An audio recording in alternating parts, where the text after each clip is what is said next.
J'aimerais parler ce matin de la résistance à l'esprit du monde.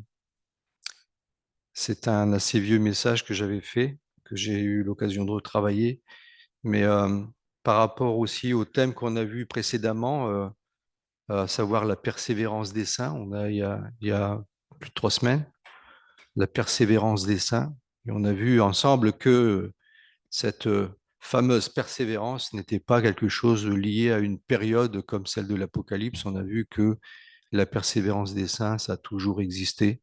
Et de toute façon, il y a toujours eu des martyrs qui ont bravé l'opposition.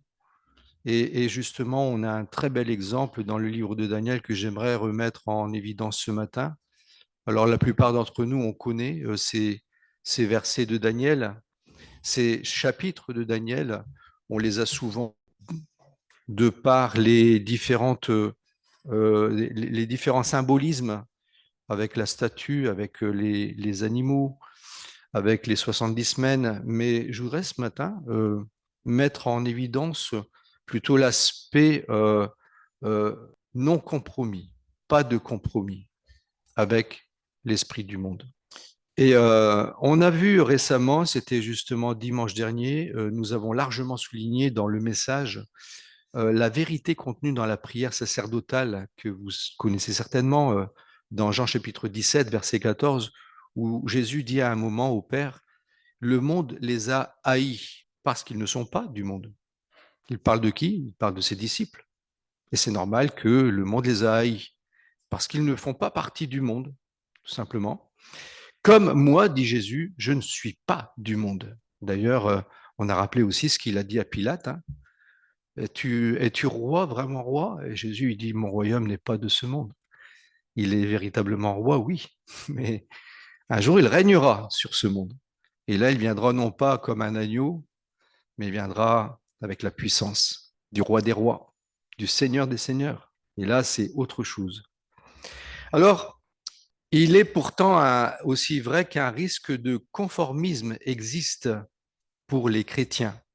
Donc, même s'ils ne sont pas du monde, il y a quand même un risque. Et c'est tellement vrai que, d'ailleurs, l'apôtre Paul, au chapitre 12 de Romains, euh, soyez transformés par le renouvellement de l'intelligence afin que vous discerniez quelle est la volonté de Dieu, ce qui est bon, agréable et parfait. Comment est-ce qu'on renouvelle notre intelligence si on est habitué à penser comme le monde parce qu'on est né dans le monde, parce qu'on a été éduqué à l'école, on nous a dit bah, tu descends du singe ou tu viens du Big Bang ou tout ceci, cela. Voilà. Et donc, comment transformer tout ça?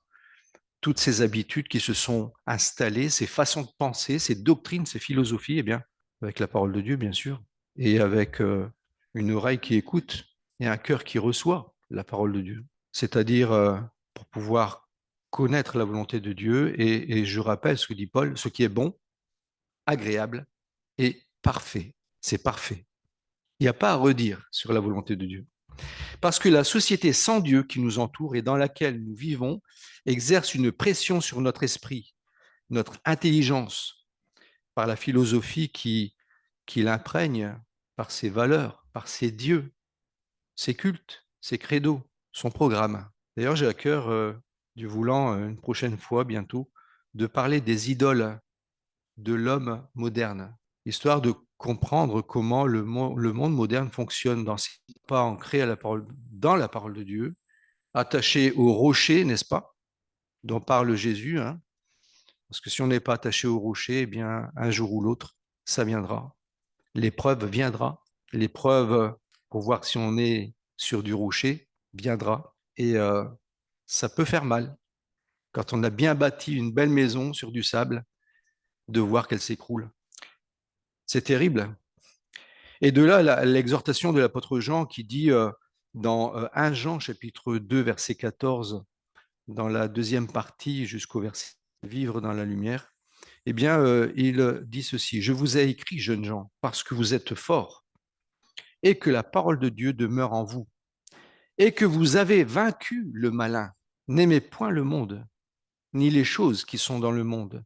Si quelqu'un aime le monde, l'amour du Père n'est pas en lui, n'est point en lui. Car tout ce qui est dans le monde, La convoitise de la chair, la convoitise des yeux et l'orgueil de la vie ne vient point du Père, mais vient du monde. Et le monde passe, et sa convoitise aussi, mais celui qui fait la volonté de Dieu demeure éternellement. Amen. Ce n'est pas celui qui dit Seigneur, Seigneur, avait dit Jésus à ses disciples ou à la foule qui était présente, mais ceux qui font la volonté de mon Père. Parce que celui qui dit Seigneur, Seigneur, oui, beaucoup de gens savent le dire. Moi, je suis chrétien. Si on ne s'en intéresse pas, eh bien, il ne vient pas à nous automatiquement. Verset 14b, Jean mentionne le malin.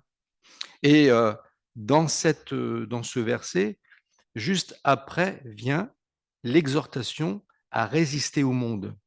Le lien de pensée est évident.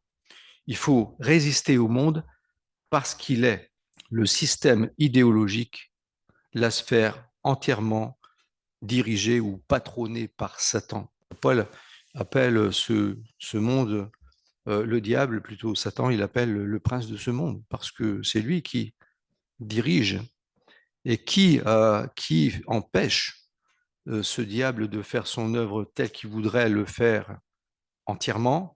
Eh bien, c'est la présence du sel que nous sommes, les enfants de Dieu. C'est pour ça qu'il y a encore des notions de respect, d'amour, parce qu'il y a encore l'Église sur terre. Dans ce système, on vient de voir que le Père est totalement absent, parce que tout ce qui est dans le monde ne vient point du Père. Quand on parle du monde, on parle bien d'un état d'esprit, hein, on a bien compris, on ne parle pas du monde physique, on parle d'un monde spirituel, dirigé par un individu spirituel qui s'appelle Satan. Donc, dans ce système-là, eh bien, il n'y a pas la connaissance du Père. Jean mentionne à plusieurs reprises le Saint-Esprit que Dieu a fait habiter en nous à partir de notre conversion. Je dis bien à partir de notre conversion, parce que c'est au moment de la conversion, d'une conversion sincère, où nous nous sommes repentis de nos péchés et où nous nous sommes engagés à suivre Jésus, que Dieu donne le Saint-Esprit. Et ça, on l'a vu aussi il n'y a pas très longtemps. Et dans ce chapitre de 1 Jean, eh bien, au chapitre 3, verset 24, où il dit nous reconnaissons à ceci qu'il demeure en nous.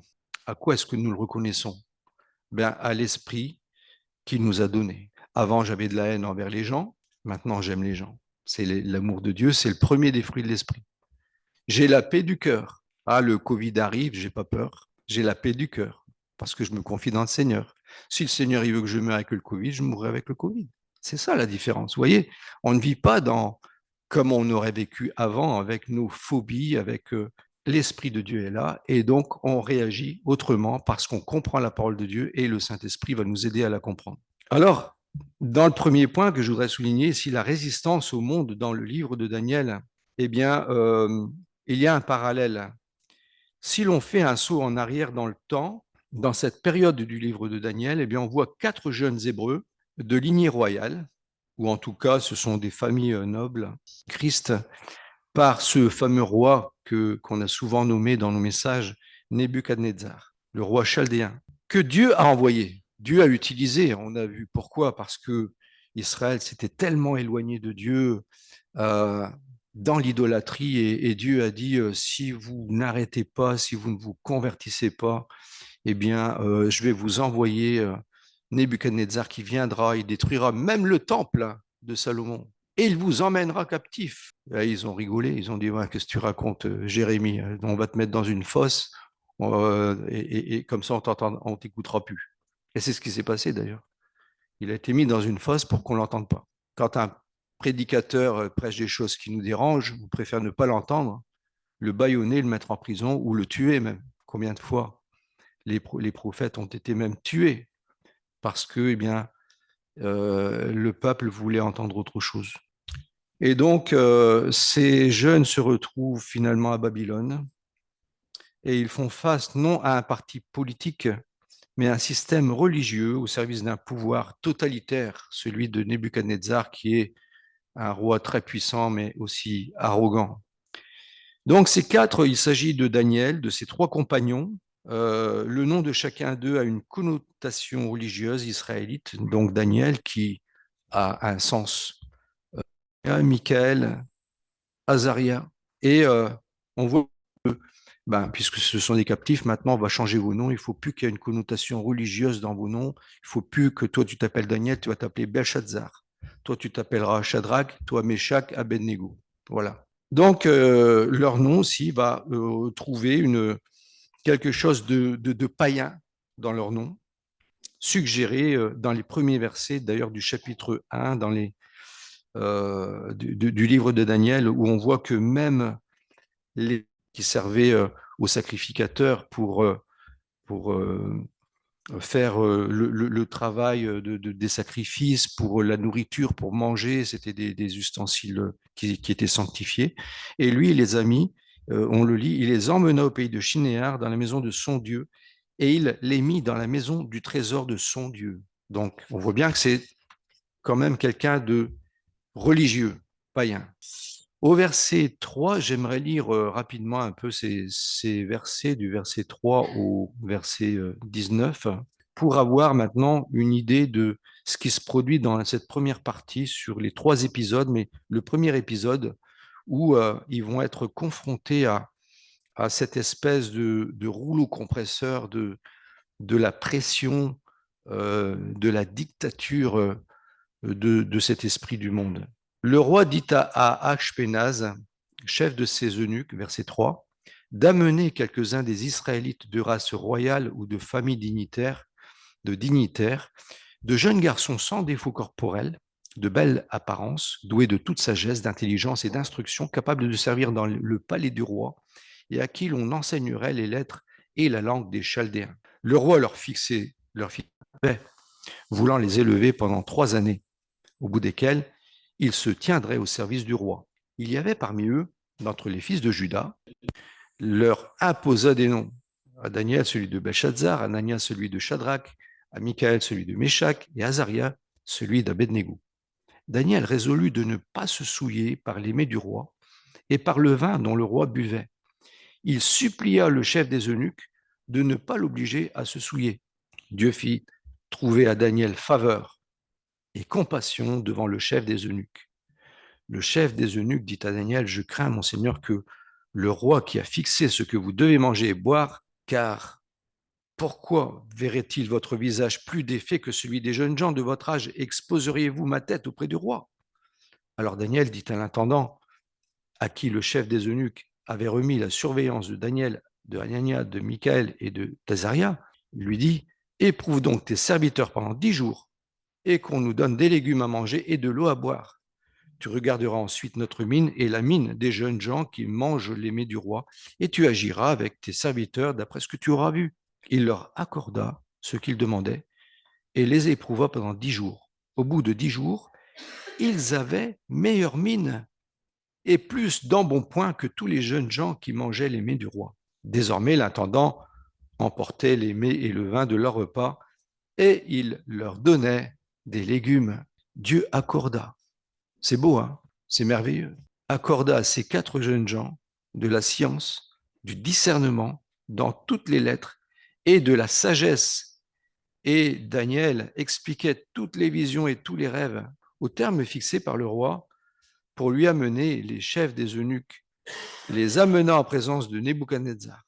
Le roi s'entretint avec eux et parmi tous ces jeunes gens, il ne s'en trouva aucun comme Daniel, Anania, Michaël et Azaria. Ils se tinrent donc au service du roi. Je tiens à rappeler que ce n'est pas un petit roi, c'est un empereur qui avait conquis vraiment un grand territoire de nombreux pays. Alors, menacés d'écrasement spirituel par ce rouleau compresseur de l'idolâtrie païenne, les 4 jeunes gens manifestent malgré leur jeunesse. C'est assez étonnant, ça, leur Dieu. Celui qui servent, c'est-à-dire leur Dieu. Donc, on voit dans ce passage que, eh bien, oui, ils auraient pu très bien manger la nourriture de ce roi, hein. C'est certainement de la bonne nourriture, hein. Mais c'était pas de la nourriture, comme on dirait aujourd'hui, cachère, selon la loi de Moïse. Et ces jeunes qui ont vécu une triste expérience de devenir des captifs, au lieu d'être à Jérusalem en train de servir le Seigneur à Jérusalem, ils sont là dans un pays étranger. À cause de quoi? Bien, à cause de la désobéissance, de l'idolâtrie. Donc, qu'est-ce qu'ils ont envie de faire aujourd'hui? Eh bien, aucun compromis. On veut plaire à Dieu, à tous les coups. Et on voit qu'effectivement, eh bien, ils vont mettre en pratique leurs décisions avec Daniel et ils vont dire, on ne mangera pas de cette nourriture. On va bien sûr être correct, on va demander gentiment au chef des gardes s'il y a moyen d'éviter, et c'est ce qui va se passer, et Dieu va bénir, va faire en sorte que le chef des gardes, comme on vient de le voir, il va leur accorder de leur donner que des légumes. Et au bout de 10 jours, ils sont même plus gros. Ils ont pris du poids même. Et donc, c'est extraordinaire de voir que Dieu, eh bien, il va les bénir. Alors, on voit dans ce qu'on vient de lire que, bien sûr, n'oublions pas que derrière la nourriture, il peut y avoir, et c'est ce que eux ont compris, c'est que c'était de la nourriture sacrifiée aux idoles. Et c'est une des raisons, en tout cas, c'est une des principales raisons aussi qui fait que ils n'ont pas voulu toucher à cette nourriture ou même au vin qui avait déjà été voué à sacrifier à l'idole. D'ailleurs, dans 1 Corinthiens, chapitre 10, versets 14 à 22, on l'a déjà étudié ensemble, eh bien, Paul dit que derrière ce qui est donné aux idoles, eh bien, les idoles, ce sont des démons. Et donc, ce qui est donné, sacrifié aux idoles, eh bien, il est sacrifié aux démons et eux, ils le savaient bien. Je rappelle qu'on est sous la loi en plus. Daniel ne veut faire aucune concession à la superstition païenne ni compromettre sa pureté. Ce premier acte de résistance spirituelle de Daniel, eh bien, donne déjà le ton sur la façon d'agir qu'ils ont choisi. Et on va voir, dans tout le livre de Daniel, c'est toujours comme ça. C'est toujours comme ça. Et là, on voit déjà vraiment la ligne de conduite qu'il se fixe et qui sera suivie. Il révèle la foi ici du vrai combattant, le combattant de la foi, le combattant spirituel que Dieu veut. En même temps, il reçoit l'approbation immédiate et active de Dieu. C'est vraiment tout de suite. Ils ont décidé, ils disent non, et aussitôt Dieu est béni. Vous voyez? C'est pas plusieurs jours après, c'est tout de suite, par rapport à une situation précise et urgente. Urgente. Dans un milieu spirituellement contraire, hostile, nos premiers gestes ont une importance stratégique. Ils nous démarquent, ils clarifient les positions, mais le fait de nous démarquer doit s'accompagner de sagesse et de courtoisie. D'ailleurs, ils n'ont pas dit aux gardes, bah, de toute façon, nous, on fait comme ça, hein, tu peux dire ce que tu veux. Non, non, ils ont dit, est-ce qu'il y a moyen, voilà, il y a de la courtoisie, il y a une, une proposition, euh, une recherche de solution, et Dieu a béni dans ce contexte. Dans un autre épisode, c'est celui de la statue au chapitre 3, eh bien, on voit que cette fois, les compagnons de défense de la pression de cette dictature de l'idolâtrie païenne. Et suite à l'interprétation que Daniel avait donnée au songe de Nebuchadnezzar, c'est-à-dire par rapport à cette grande statue du chapitre 2, parce que tout commence avec une statue, pour ceux qui ne le savent pas, qui n'ont pas lu cette histoire, eh bien, c'est une statue que le souverain avait vue dans un rêve. Ça l'a tellement perturbé qu'il a dit, voilà, si personne, des astrologues, des devins, des magiciens ne m'explique, eh bien, je mets tous à mort. Ils vont tous se faire tuer. Alors Daniel, bien sûr, il fait partie de ceux-là, il fait partie de ces sages, et donc, eh bien, il va prier avec ses amis et il va avoir une réponse de Dieu très précise. Voilà, ben, Nebuchadnezzar, il a vu ça, ça, ça et ça, une statue, et l'interprétation, c'est ça. Donc, de fil en aiguille, eh bien, Daniel va se retrouver devant Nebuchadnezzar et il va lui expliquer ce qu'il a vu. Pas seulement lui dire ce qu'il a vu, il va même lui dire ce que ça veut dire. Et lui, Nebuchadnezzar, bah oui, c'est exactement ça. Et au final, c'est Nebuchadnezzar qui va se prosterner devant Daniel, parce qu'il reconnaît quoi? Que c'est un homme du vrai Dieu, du vrai Dieu, d'accord? Parce que c'est Dieu, c'est prêtre à lui, personne n'a pu expliquer ce qu'il a vu. Et donc, c'est vraiment intéressant dans ces chapitres de Daniel, vraiment ce côté poignant de la fermeté de ces jeunes qui finalement vont se retrouver dans une situation difficile au départ, ils risquent leur vie, mais aussi dans une position de très haut placé à cause du non-compromis. Ils vont devenir des gens très importants, sans faire de politique, sans aller voir un tel ou quoi, parce qu'en plus, c'est des captifs. En plus, c'est des captifs. Et ils vont se retrouver eh bien, à la tête, là, à la fin du récit du chapitre 2, eh bien, on voit que les compagnons de Daniel ont été élevés par le roi à la dignité d'intendant, c'est-à-dire de gestionnaire de toute la province de Babylone. Encore une fois, c'est la capitale d'un empire, Babylone. Et donc, on voit ça dans le chapitre 2, verset 49.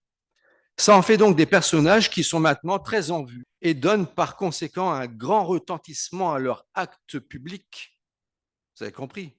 Dès lors qu'ils font quelque chose, tout le monde le savent.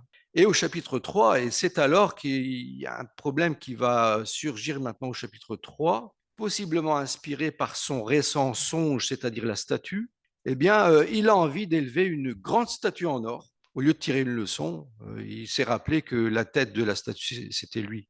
Parce que la tête en or de la statue, ça révèle la qualité de, de, de, de monarchie. Et donc, lui s'est dit, ah ben la tête en or, c'est moi, donc je vais faire une statue en or et puis je vais obliger les gens à adorer la statue. En fait, il n'a rien compris. On pense que les gens souvent comprennent, mais bien souvent, ils ne comprennent pas toujours. Et donc, eh bien, il élève une imposante statue, convoque tous les dignitaires de l'Empire en vue de la dédicace solennelle et oblige à tous ses sujets l'ordre d'adorer l'idole sous peine du supplice, du feu, d'une fournaise ardente. Ceux qui ne se plieront pas devant la statue, qui ne se mettront pas à genoux pour se prosterner, seront jetés dans une fournaise ardente. Chapitre 3, versets 4 à 6. Mais cette fois, la confrontation avec l'idolâtrie païenne est directe et redoutable. Tout à l'heure, on a vu que bon, ça s'est arrangé entre quatre têtes. Hein. Il y avait le chef des gardes, mais maintenant, c'est devant tout le monde que ça se passe. Donc, si on n'obéit pas, tout le monde va le voir. Vous voyez? Et on a vu que déjà, Daniel avait pris de gros risques en décidant de ne pas se souiller avec les mets royaux. L'affaire aurait pu quand même mal tourner. Mais cette fois, un refus de s'aligner expose à un risque immédiat et mortel. Ici, ce n'est pas une question de pognon, hein, ce n'est pas une question d'argent, hein, c'est une question de sa vie. C'est ta vie qui est en jeu là. Oh, il suffisait de se mettre à genoux, hein. Il suffisait que de ça. C'était pas grand-chose, hein. Mais si, c'est grand-chose. Et d'ailleurs, c'est tellement grand-chose que Dieu va le démontrer. On connaît la suite du récit. Par fidélité à leur Dieu, les trois Hébreux ignorent purement et simplement l'ordre du roi. Dénoncés, ils ne peuvent éviter le choc frontal avec ce souverain qui est vraiment en colère. La menace du feu ne les ébranle pas dans leur détermination et la réponse qu'ils font au roi, c'est un modèle de sérénité et de fermeté qui peut vraiment nous étonner, peut-être. Mais est-ce qu'il nous étonne vraiment? Est-ce qu'il doit nous étonner? Parce que regardez ce qu'ils disent. Voici, notre Dieu que nous servons peut nous délivrer de la fournaise ardente. Déjà, ils croient qu'ils ont un Dieu qui est tellement puissant qu'il peut l'en empêcher, premièrement. Et il nous délivrera de ta main, ô roi. Sinon, si même il ne nous délivre pas de ta main, et qu'on sait qu'il ne nous délivre pas de ta main, malgré tout, au roi. Donc il respecte, hein, au roi, non, on te respecte, mais ça, niet, hein. On ne le fera pas. On ne le fera pas. Nous ne servirons pas tes dieux et nous n'adorerons pas la statue que tu as élevée, la statue de toi-même. Chapitre 3, versets 17 et 18. C'est beau de voir cette fermeté, cette détermination. Pensez-vous que Dieu est indifférent à ce genre de choses? Mais en tout cas, là, l'histoire de ces trois personnages est éloquente parce que Dieu va non seulement faire en sorte qu'ils ne soient pas brûlés, pas même un seul cheveu de leur tête n'aura brûlé, dans une fournaise qui a été augmentée 7 fois plus que normalement, ou même ceux qui l'ont jeté dans la fournaise, eh bien, sont morts eux-mêmes. les gens qui ont jeté Shadrach, Meshach, Abednego sont morts brûlés. Vous vous rendez compte? Donc c'était vraiment très fort. Et en plus, cette histoire nous révèle que le roi a vu qu'ils étaient à quatre. N'avons-nous pas mis trois personnes? Maintenant, ils sont à quatre. Qui est cet homme en plus qui ressemble à un fils des dieux? Là, on le sait, c'était Jésus qui était avec eux dans la fournaise. Encore une fois, eh bien, ils vont s'en sortir une deuxième fois. Les trois jeunes, c'est en fait un sans discussion que nous voyons d'une extrême fermeté mais polie. Ces Hébreux qui ne se laissent pas intimider n'oublient pas toutefois à qui ils s'adressent. Ils reconnaissent la dignité du roi, mais appliquent avant l'heure un principe qui est dans Actes chapitre 4, verset 19, qui a été donné 6 siècles après, et ce sont les apôtres qui l'ont dit. Jugez s'il est juste devant Dieu de vous obéir plutôt qu'à Dieu, car nous ne pouvons pas ne pas parler de ce que nous avons vu et entendu. Ils ont vu Jésus, ils l'ont vu euh, mort et ressuscité, et maintenant on leur dit, maintenant vous devez vous taire, vous devez plus évangéliser, vous devez plus parler de Jésus. Ah non, alors ça non, vous pouvez nous tuer, mais ça, on n'arrêtera pas. Jugez s'il est juste devant Dieu de vous obéir plutôt qu'à Dieu, car nous ne pouvons pas ne pas parler de ce que nous avons vu et entendu. Donc, nous voyons ici que les trois jeunes Hébreux sont immédiatement jetés dans la fournaise et Dieu va honorer leur foi par une délivrance miraculeuse. Je reprendrai Hébreux chapitre 11, verset 34 à la fin, parce que il se trouve aussi à la fin ce passage, je voudrais le remettre en évidence dans ma conclusion. Les années se sont écoulées et on voit maintenant un autre épisode, un troisième épisode, c'est l'épisode de l'édit royal sur la prière, au chapitre 6. Le royaume babylonien est passé sous la puissance des Mèdes et des Perses. Ça s'est produit en 539 avant Jésus-Christ. Le conquérant s'appelle Cyrus. D'ailleurs, il est même nommé dans le premier chapitre, dans le dernier verset du premier chapitre, parce qu'il dit que Daniel a été intendant en fait de tous ces empereurs jusqu'à Cyrus. Mais Cyrus n'a pas vraiment régné, c'est un autre roi que lui, il a mis à sa place, euh, dans cet endroit de Babylone. Donc, on voit que c'est Darius qui règne à ce moment-là. Et entre-temps, on voit que Daniel a accédé à la troisième place dans le gouvernement du royaume. Vous vous rendez compte? Daniel, troisième place dans le gouvernement d'un empire. Et Darius songe même à l'établir sur tout le royaume. Mais il se passe quelque chose. Vous savez, quand on est haut placé, il y a aussi des jaloux. Hein. Et au chapitre 3, on voit donc qu'il est haut placé, 6 verset 3, au chapitre 6 verset 3. Mais il y a des personnes à côté qui auraient peut-être voulu cette place d'honneur. Et donc, ils sont excités par la jalousie, par la supériorité inexplicable de Daniel. Ils ne comprennent pas comment ce Daniel, il est aussi intelligent, il est aussi fort, aussi sage. Ils ne comprennent pas. Alors, ils vont essayer de lui trouver des défauts, mais ils reconnaissent qu'il a en lui un esprit supérieur. Bien sûr, on sait que l'Esprit de Dieu a aidé Daniel. Les deux autres chefs du royaume, les 120 gouverneurs, sont sous leurs ordres et résolvent de le perdre, non sur la base de son administration, parce qu'il fait les choses trop bien, Daniel. Les affaires de l'État, il les fait trop bien, mais sur celui de sa piété juive. Ils vont trouver quelque chose. Et ces hommes dirent, nous ne trouvons aucune occasion contre ce Daniel, verset 5, chapitre 6, à moins que nous n'en trouvions une dans la loi de son Dieu. Alors, si quelqu'un peut dire de nous, de toi, de moi, euh, t'as aucun défaut, on ne te trouve rien à dire, eh bien, je dis merci Seigneur, c'est un super témoignage. Et là, on a vraiment, Daniel, un super témoignage. Parce qu'ils n'ont rien trouvé à redire. Et c'est ainsi qu'ils amènent le roi à publier un édit interdisant formellement avec menace de mort à la fosse aux lions pendant l'espace d'un mois toute prière adressée à quelque dieu ou quelque homme excepté au roi, eh bien, ils finiront dans la fosse aux lions.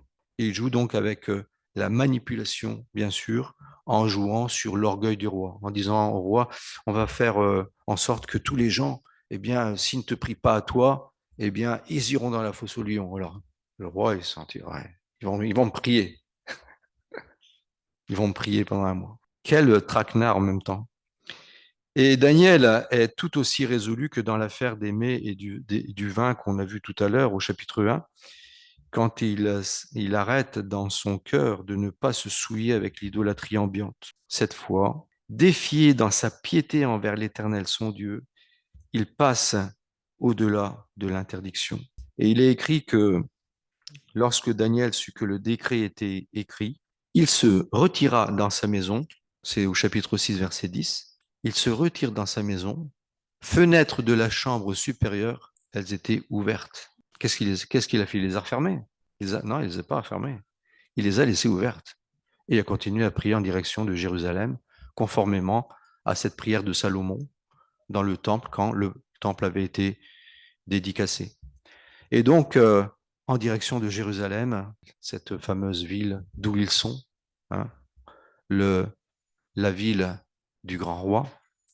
Et 3 fois par jour, il se mettait à genoux, il priait et louait son Dieu comme il le faisait auparavant. Il n'a rien changé. Il a continué à prier son Dieu. Rien n'ébranle Daniel dans sa fidélité envers Dieu. Et il y a une expression d'Apocalypse chapitre 2, verset 10, il est fidèle jusqu'à la mort. Fidèle jusqu'à la mort. Et on retrouve finalement dans toute la parole de Dieu que les vrais combattants, les vrais fidèles, ils sont prêts à aller jusqu'au bout, jusqu'à la mort. Vous savez, il y a une histoire en France qui fait encore couler de l'encre. C'est celle de Marie Durand. Je ne sais pas si ça vous dit quelque chose. Elle était enfermée 38 ans dans un donjon à Aigues-Mortes. Je crois que c'était à Aigues-Mortes. 38 ans. Vous savez pourquoi? Parce qu'elle croyait en Jésus. On lui a dit, tu dis que tu ne crois plus, on te sort de là. Elle a dit non, je continue à croire en Jésus. Je reste fidèle. Et avec ses ongles sur une margelle, elle a écrit résister. Et au bout de 38 ans, eh bien, on voyait que la pierre était usée par les ongles. Vous savez, vous utilisez une lime pour faire vos ongles. Elle utilisait la margelle, elle écrivait résister. Elle a résisté 38 ans dans un donjon. Alors, je ne peux pas ne pas en parler parce que, certes, elle n'est pas morte. Mais même si on lui aurait dit maintenant on te tue, ben, je suis sûr qu'elle aurait accepté même de mourir. Parce que vous savez, 38 ans, il faut déjà du courage. Sois fidèle jusqu'à la mort. La conséquence de cette épreuve nous est bien connue. Jeté dans la fosse au lion, Daniel en sort comment? Sans égratignure, grâce à l'intervention surnaturelle du Dieu qu'il adore. Leçon que nous pouvons tirer de ces épisodes, eh bien, ces 4 Hébreux, transportés brusquement dans un grand empire païen, nous fournissent un modèle de résistance à l'esprit du monde. Alors, spécifiquement, qui était effectivement spécifiquement religieux. Dans l'affrontement avec l'idolâtrie, ils ne reculent pas d'un centimètre, même si derrière la fausse religion, il y a un pouvoir étatique absolu, parce que l'État, eh bien, il utilisait la religion euh, et son pouvoir absolu pour faire aller les choses à son sens. Alors, plus extraordinaire encore, c'est l'idolâtrie qui recule, et cela est vraiment perceptible dans l'évolution du concept de Dieu chez ces rois païens, qu'ils affrontent, comme aussi dans l'attitude intime de ces personnes vis-à-vis du vrai Dieu. Parce qu'on voit qu'il y a des réactions, il y a des changements qui vont se produire à cause de cette résistance. À cause de cette résistance. C'est pas eux qui ont dit au roi, vous devez faire ceci, vous devez faire cela, vous devez adorer notre. Non. Vous remarquerez que c'est jamais eux qui ont dit au roi de changer quelque chose. Mais par leur attitude de résistance, ils ont montré qui était le vrai Dieu. Est-ce que vous comprenez ce que je veux dire? C'est important, hein? Parce que remarquez que après ces interventions extraordinaires en faveur de ses serviteurs fidèles et éprouvés, les rois païens ne peuvent que louer le Dieu des Hébreux dans des termes de plus en plus proches de la vérité biblique, de la pure tradition juive. Leur concept de Dieu se perfectionne et se précise. C'est comme si les ténèbres du paganisme perdaient de leur emprise. Un seul exemple. On voit au chapitre 6, verset 25, où Darius dit ceci, car il est le Dieu vivant. C'est lui le Dieu vivant, parce qu'il voit Daniel sortir de la fosse encore vivant. C'est lui le Dieu vivant. Et il subsiste éternellement. Et il finit par dire à la fin du verset 27, c'est lui qui délivre et qui sauve. C'est lui qui délivre et qui sauve. Cette mention de l'action salvatrice est importante parce que le terme Yahvé, vous savez, YHWH, que Dieu a donné à Moïse, ça veut dire je suis, l'éternel. Ça veut dire je suis. Mais le Dieu de l'alliance et de la rédemption, eh bien, utilise le nom de Jésus, Yoshua, qui signifie l'éternel est salut, l'éternel qui sauve. Ça veut dire ça, Jésus. Hein. Et là, ce roi païen, Darius, il dit c'est lui qui délivre et qui sauve. Confession de sa propre bouche. La résistance au monde et à son idolâtrie suppose une formidable énergie spirituelle, surtout quand la fausse religion fait corps avec le pouvoir en place. En ce qui concerne les jeunes Hébreux, cette énergie cachée ne pouvait venir que de leur foi au seul vrai Dieu, si présent dans ces 6 premiers chapitres de Daniel. Au chapitre 3, Nebuchadnezzar lui-même rend témoignage. Regardez, rien que ça, ça mérite vraiment qu'on en parle.